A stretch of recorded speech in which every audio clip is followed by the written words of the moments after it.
सुंदर शरद पूर्णिमा की बहुत बहुत बधाई हो। बाबा विश्वनाथ की कृपा आप पर सदा बनी रहे। आ गया शरद पूर्णिमा की रात्रि। बड़े से बड़ी बीमारियां, बड़े से बड़े रोग, बड़े से बड़े बड़े कष्ट इस शरद पूर्णिमा की रात्रि को छू। दमे की बीमारी, श्वास की बीमारी, अनिद्रा की बीमारी, रात्रि को जगना, ये सारी बीमारियां शरद पूर्णिमा की रात्रि को अगर व्यक्ति अपने जीवन को सुखमय बनाए, अपने जीवन को आनंदमय बनाए तो सब छूट सकता है। शरद पूर्णिमा की रात्रि को पीपल के पत्ते 5 लेकर उसके ऊपर खीर डालकर रात्रि को खा लेने से महाराज दमे की बीमारी, श्वास की बीमारी रुक जाती है। वो बीमारी बढ़ती नहीं है, उससे कष्ट नहीं होता। जिन बच्चों के नेत्र कमजोर होते हैं और रोशनी कमजोर होती है, शरद पूर्णिमा के दिन रात्रि को 12 बजे भगवान चंद्रदेव का दर्शन कराइए।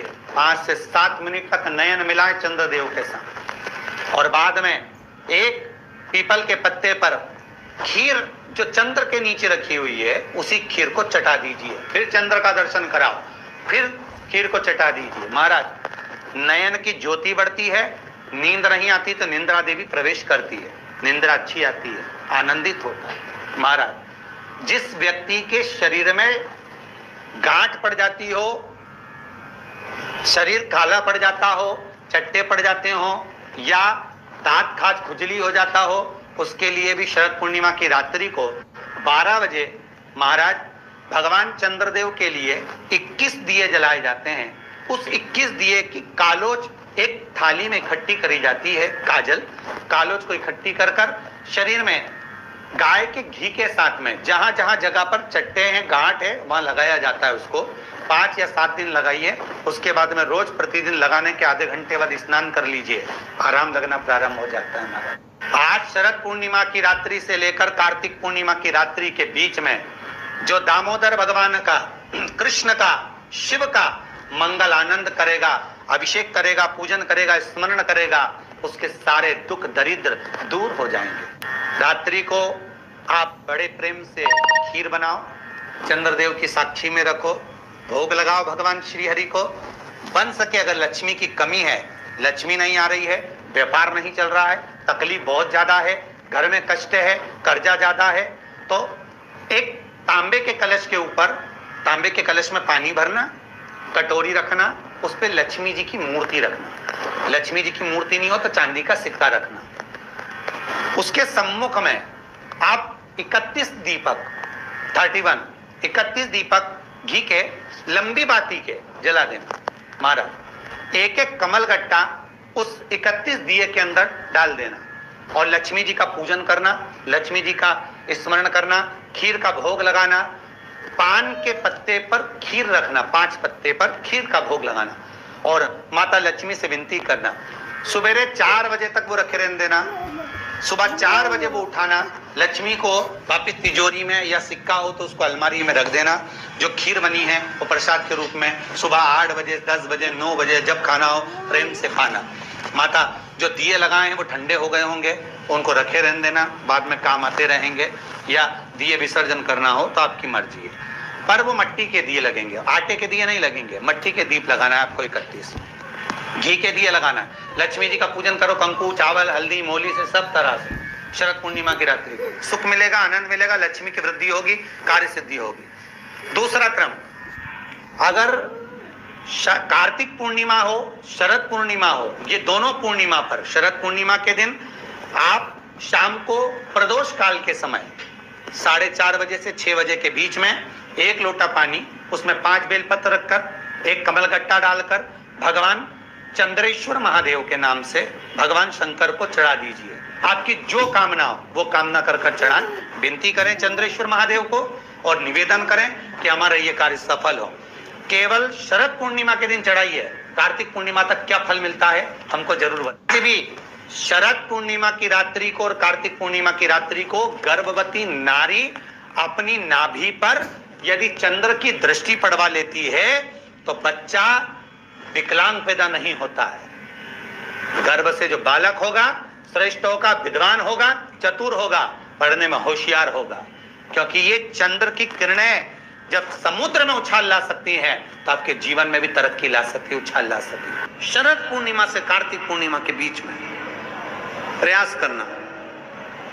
दुकान नहीं चल रही हो, व्यापार नहीं हो रहा हो, तकलीफें बहुत ज्यादा हो, घर में क्लेश जाता हो, अशांति ज्यादा हो, पैसे नहीं आ रहे हो, 1 रुपया कमा रहे 100 रुपये खर्च हो रहा है, बहुत टेंशन है, तो शरद पूर्णिमा से कार्तिक पूर्णिमा तक एक हल्दी और कुंकू ये थोड़ा सा मंदिर में लेकर जाइए। हल्दी और कुंकू जरा जरा सा ले जाओ, अशोक सुंदरी वाली जगह पर पहले शंकर जी पे जल चढ़ा दो, अशोक सुंदरी वाली जगह पे जल चढ़ा दो, और वो हल्दी और कुंकू की एक एक बिंदी अशोक सुंदरी वाली जगह पर अपनी कामना कर कर लगा कर, उसी में से वो हाथ जो तुम्हारा गीला है कंकु हल्दी का, वही हाथ लाओ, घर में प्रवेश करते समय अपनी देहली पर थोड़ा सा लगा दीजिए। शरद पूर्णिमा से कार्तिक पूर्णिमा तक कर कर देखो, उसके बाद में फिर बताना कि मेरा देव अधिदेव महादेव ने तुम्हारी झोली भरी कि ना।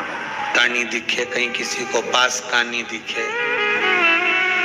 रहते हैं उसके लिए भी शरद पूर्णिमा के दिन तुलसी की जो डंडी होती है, बेलपत्र की जो ये डंडी है, ऐसे ही तुलसी का जो पत्ता होता है, उस पत्ते की जो डंडी होती है, उस डंडी को चंद्रमा को देखा जाता है, उस डंडी की जो कोर होती है उस कोर को दृष्टि से मिलाया जाता है। शरद पूर्णिमा की रात्रि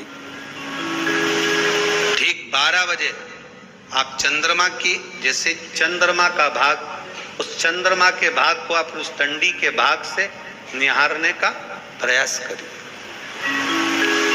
हमारा घर में आइए, घी का दिया लगाइए, उस घी के दीप को लगाने के बाद पूर्णिमा के दिन उस पर एक प्लेट थोड़ी तिरछी कर कर रख दो, जिससे उसकी कालोच गाय की, उस दीप की, घी के दीप की कालोच उस प्लेट पर आ जाए।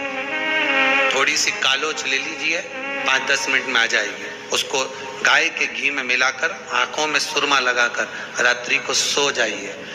3 दिन बाद आप महसूस करेंगे कि नेत्र की ज्योति बढ़ना प्रारंभ हो रही है।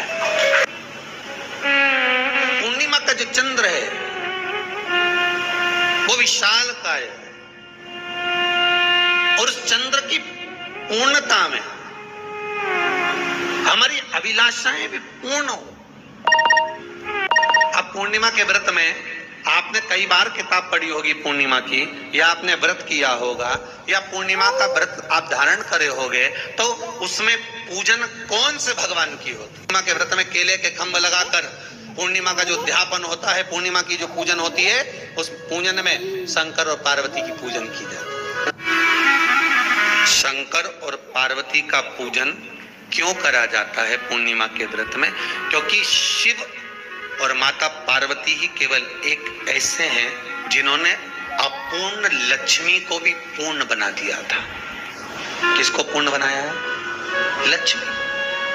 शरद पूर्णिमा के दिन अगर आप शंकर भगवान को 1 लोटा पानी अगर शिव को समर्पित कर रहे हो, श्वेत पुष्प को रखकर शंकर जी के ऊपर सफेद फूल को चढ़ाकर अगर 1 लोटा जल भी, एक पात्र जल भी शंकर को समर्पित कर रहे हो, तो ये लक्ष्मी के लिए ही तो कर रहे हो।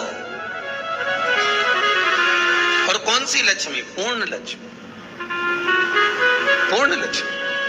आपको पहले भी कथा में कहा, एक बार भगवान विष्णु के सामने लक्ष्मी मैया ने बहुत तेज स्वर में कह दिया था, नारायण, दुनिया के लोग आपका नाम जपते हैं, दुनिया के लोग नारायण नारायण कहते हैं, दुनिया के लोग आपका भजन करते हैं, पर सत्य मायने में कहूं ना तो मेरे बिना दुनिया के लोगों की नहीं चल सकती। शरीर में रोग है, बीमारी है, काया विकार हो रही है, तो सीधी सीधी बात शिव महापुराण की कथा कहती है, सुंदर आनंद में श्रवण कर कर आप अपने जीवन को, ये पूर्णिमा शिव महापुराण की कथा कहती है, शरद पूर्णिमा आ रही है, कुछ नहीं करना, पीपल का एक पत्ता, उस पत्ते पर थोड़ा सा चावल, थोड़ा सा चावल, पूर्णिमा की रात्रि को अपने हाथ में लेकर, अपने नयनों से लगाकर, शरीर पर से स्वयं उतारकर उसको दरवाजे के पास रख दीजिए। पूर्णिमा की रात्रि को पूर्ण होने पर उस चावल को दूसरे दिन सून कर बहते हुए पानी में डाल दीजिए। महाराज कितने भी रोग से ग्रसित हो गए, पीपल का एक पत्ता 52,000 ब्राह्मण की साक्षी कराता है। महाराज बहुत ध्यान देना, पीपल के वृक्ष में स्वयं नारायण का, मेरे कृष्ण का वास है। स्वयं भगवान गीता के अंतर्गत कहते हैं कि मैं पीपल का वृक्ष हूं। 6 पत्ती का मेरा पत्र मिलता है तो उसको नंदी पर पहले समर्पित कर फिर शिव के द्वार वाले शंकर भगवान पर समर्पित किया जाता है। फिर एक चावल का दाना चढ़ाकर उस बेलपत्री को लाया जाता है, बरकत स्थान पर रखा जाता है। 3 पत्ती का जो बेलपत्र का वृक्ष है उसमें 4 पत्ती मिलना चाहिए। 3 पत्ती के बेलपत्र के वृक्ष में 6 पत्ती मिलना चाहिए। 3 पत्ती के बेलपत्र के वृक्ष में 8 पत्ती मिलना चाहिए। मूल वो है, कई लोग कहते हैं 6 पत्ती का बेल का वृक्ष हमने लगा लिया, उसमें 6 पत्ती लगे, वो बात अलग है। पर 3 पत्ती के बेलपत्र के वृक्ष में